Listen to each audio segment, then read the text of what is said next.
Welcome to the Old Time Radio Superman Show. From Boise, Idaho, this is your host, Adam Graham. If you have a comment, send it to me, Adam at adamsweb.us. Remember to cast your vote for the show on Podcast Alley. And also be sure to check out our book, Tales of the Dim Night. And it is available at dimnight.com in ebook formats, as well as in good old-fashioned paperback. We have a lot of fun with a lot of different superheroes, and we've got a great story to boot. You can go to dimnight.com to learn more. Well, last we left you, the bad guys were having a bit of a revolt, and we're going to get into the conclusion of Mystery in Arabia, Part 9. I'll let you know in advance that about the second half of the episode kind of leads into a serial that we don't actually have. But let's go ahead and wrap this one up. Mystery in Arabia, Part 9. Faster than a speeding bullet. More powerful than a locomotive. Able to leap tall buildings at a single bound. Look! Up in the sky! It's a bird! It's a plane! It's Superman! Yes, it's Superman, strange visitor from another world who came to Earth with powers and abilities far beyond those of mortal men. Superman, who can change the course of mighty rivers, bend steel in his bare hands, and who, disguised as Clark Kent, mild-mannered reporter for a great metropolitan newspaper, fights a never-ending battle for truth, justice, and the American way. But before we join Superman, here is an important message. Fellows and girls, every day the city, state, and national offices of civilian defense organizations are swamped with letters from young people like yourselves. And most of these letters ask, what can I do, what part can I take in the national war effort? The writers of these letters are all too young to join the United States Armed Forces, too young to join any of the numerous home defense groups. And yet they ask, isn't there something we can do? Some of you listening now are no doubt among those who have written these letters. And I'll bet many of you who have not written have thought the same thing. Well, the answer is a very simple one, and here it is. You can do your part in civilian defense. You can help win this war by buying war-saving stamps regularly. How does that help, you ask? How can my dime, or 20, or 40, or 50 cents help win this war? That's easy, too. For instance, your dime, just 10 cents, will buy 5 .45 caliber bullets that can be used by our soldiers, sailors, or Marines to knock 5 Japs or 5 Nazis out of commission. And believe me, it's going to take a lot of those bullets to knock them all out and win the war. Another thing, 50 cents, which represents 5 10-cent or 2 25-cent war-saving stamps, will buy enough fuel oil to bring one of our destroyers a full mile closer to the Jap fleet. And you know what happens when our Navy gets close enough to turn on the heat. And here's one more thing for you to think over. If every fellow and girl in the United States bought at least 5 10-cent war-saving stamps every day, the amount of money they'd lend the government would buy enough fighter planes and bombers to blast Hitler's Luftwaffe right out of the air. So remember that each and every dime is important, that buying war-saving stamps is a very important way to win the war. So why not pledge today to buy war-saving stamps regularly? And keep in mind this slogan: every time you've got a dime, buy a war-saving stamp.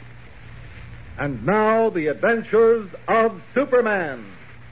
Mystery surrounds the disappearance of Countess Wojcicka in Arabia.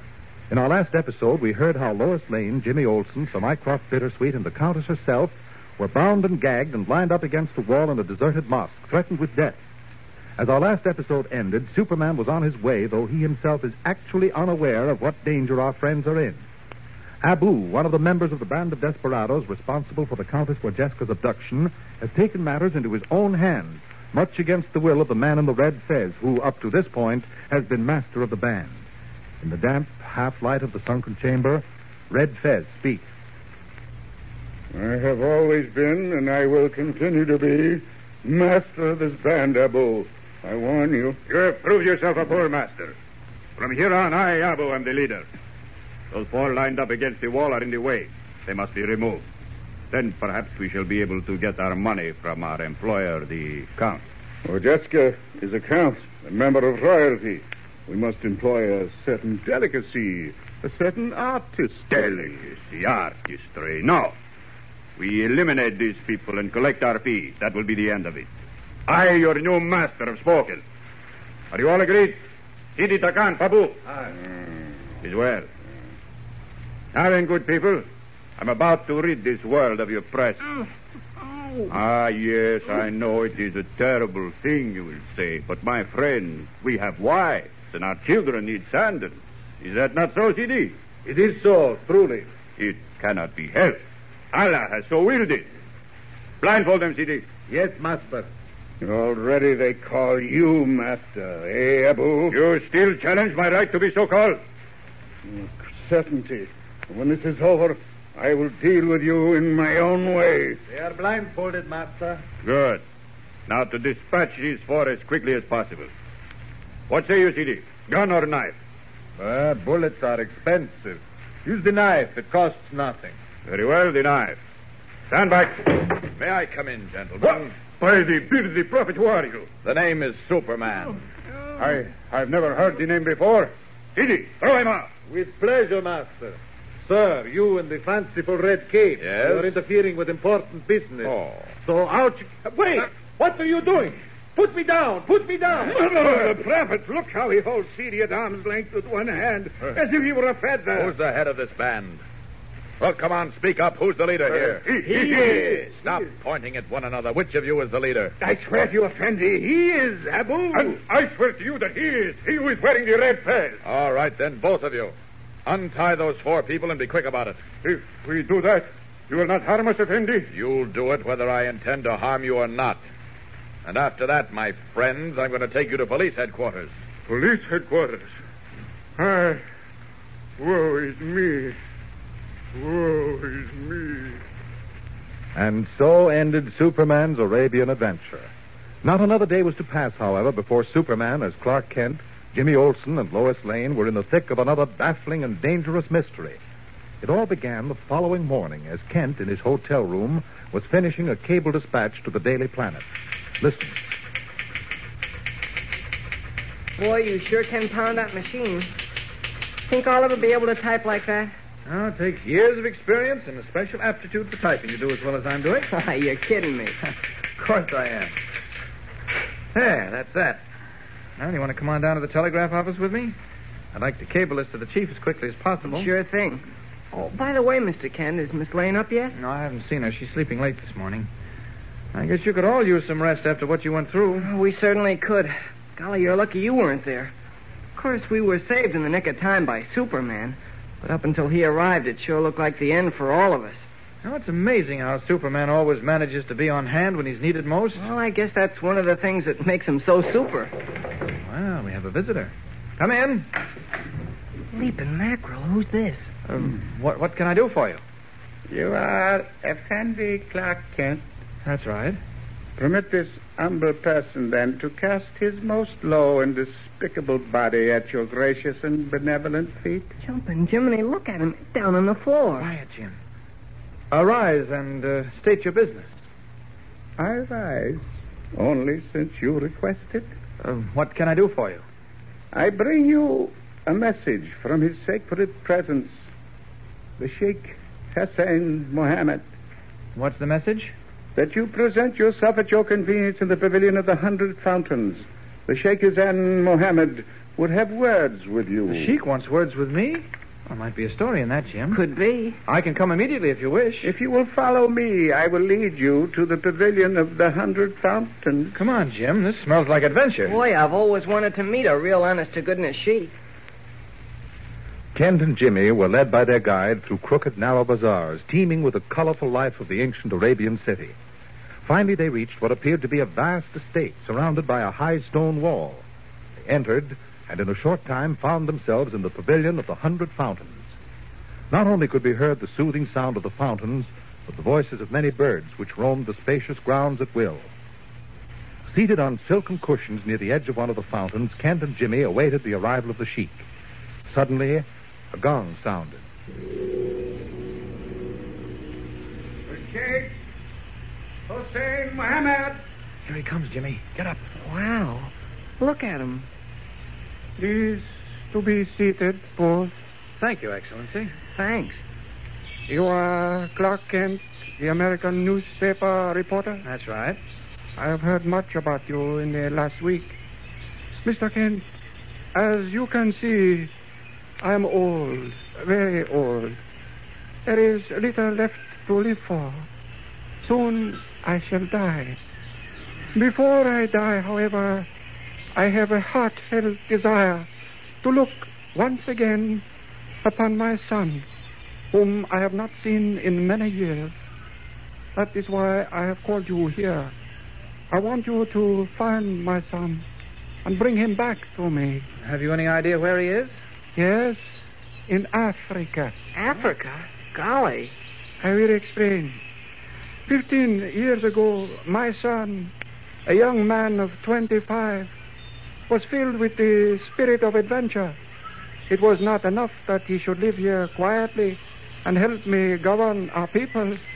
No, he must go abroad seeking adventure. 15 years ago, he set forth in search of a lost tribe of pygmies somewhere in the Belgian Congo, in darkest Africa. I have had no word from him to this day. It may be that he's... Dead? Yes. No, he's not dead. I know that in my heart. My son lives, and I want him brought back to me. I have sent 6 expeditions in search of him. Not one man of all those who went, not one, has ever returned. Golly. When I learned of your presence in Mecca, hope that I might see my son rose within me. Will you do as I ask? I will pay you handsomely. Well, I don't know. You see, I'm not a free agent. I work for a newspaper, and I'm here in Arabia on a special assignment. Cable your employer. He might say yes. Money is no object. Yes, he might. A side trip to Africa wouldn't hurt as a story for the paper, either. Should his answer be yes, you will leave as quickly as possible for the Belgian Congo by private plane. As to your reward, you may ask of me anything it lies within my power to give. As you can see, I am fabulously wealthy. Well, thanks, but the money doesn't interest me. If my editor consents, I'll be happy to do all I can to locate your son. If you can do it, if you can find him, you will make the last days of an old man worth living. Well, I'll do my best, Excellency. Perhaps we'd better get started immediately. I had intended to cable a story to America before your messenger arrived. I can do both of these things at the same time now. Splendid. Would you return here then this evening? Yes. We shall have dinner together. We can go over the maps I have of the Belgian Congo. All right. They are the maps that once belonged to my son and are complete in every detail. Good. I shall have you escorted back to your hotel. No need of that. No, we can make it alone. We'll return here tonight, then. Oh, by the way, there's a young lady with us. May we bring her, too? Of a certainty. Very well, then. For the present, goodbye. Till we meet this evening, Salam, Effendi. Reaching the gate outside of the Sheik's estate, Kent and Jimmy make their way into the crowded streets and back to their hotel. Mr. Kent, do you think Mr. White will let us go to Africa? I think so, Jim. There's little point in remaining here. Hardly anything stirring. I'll say as much in my cable. Golly, I certainly hope he comes through this time. Oh, don't you worry about it. We'll send the cable. Look out, Mr. Kent. Oh, Jim, what? Up there in that window, a man. What? He's got a knife. He's throwing it at you. Look out. Mr. Kent, that knife hit you, and you're all right. Oh, the handle hit me, Jim. But the blade, it shattered. Splintered into a dozen pieces. It probably broke when it hit the ground. Come on, we've got to get inside that house. I want to find out who threw that knife and why. Come on, Jim. Who did throw the knife, and why did he throw it? Has it anything to do with Clark Kent's proposed trip to Africa? Something's brewing, and you can be sure it's something exciting, so don't miss Monday's episode. Listen every day, Monday through Friday, same time, same station. Tune in and follow the adventures of Superman. Well, there goes Superman until Monday. Meanwhile, don't let the weekend go by without buying your share of war-saving stamps. And remember what I told you at the beginning of the program, you fellows and girls who are too young to join the armed forces or any of the national defense organizations. You can do your part. You can help win this war by buying war-saving stamps regularly. So talk it over tonight with Mother and Dad. Ask them to give you a dime every day or even every other day for war-saving stamps.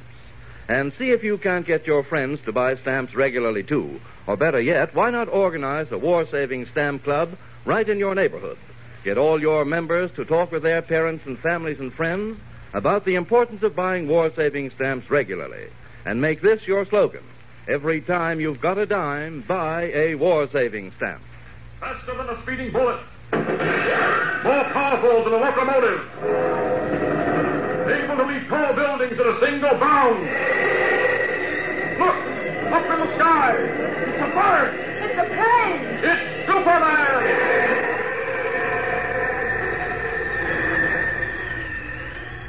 Follow the adventures of Superman every day, Monday through Friday, same time, same station. Superman is a copyrighted feature appearing in Action Comics magazine. This is Mutual. Welcome back. Well, a realistic result of bad guys facing Superman. It's a pretty quick end game. And I thought, actually, even though we were missing two parts of the serial, it was still a pretty fun story. I think they definitely took a big step forward with the change in production. We now have one comment here from Podcast Alley. This one comes from Oliver, who asked, "This is a great show. I love listening to it whenever it is updated. I really hope this show continues. I just wonder how many episodes there are." There's about between 1,150 and 1,200 episodes out there. Now, some of these go to incomplete serials, particularly during World War II, where we only have fragments, so you really can't do a serial. So those won't be shared. But it's around 1,100 episodes, so we got that we'll be going through, so it's quite a bit. Well, that'll do it for now. We'll be back on Wednesday with a new serial. Not, unfortunately, the next one, but the one after that. We'll be starting into the Headless Indian. Join us on Wednesday for that. Remember to check out Tales of the Dim Night, dimnight.com. But from Boise, Idaho, this is your host, Adam Graham, signing off.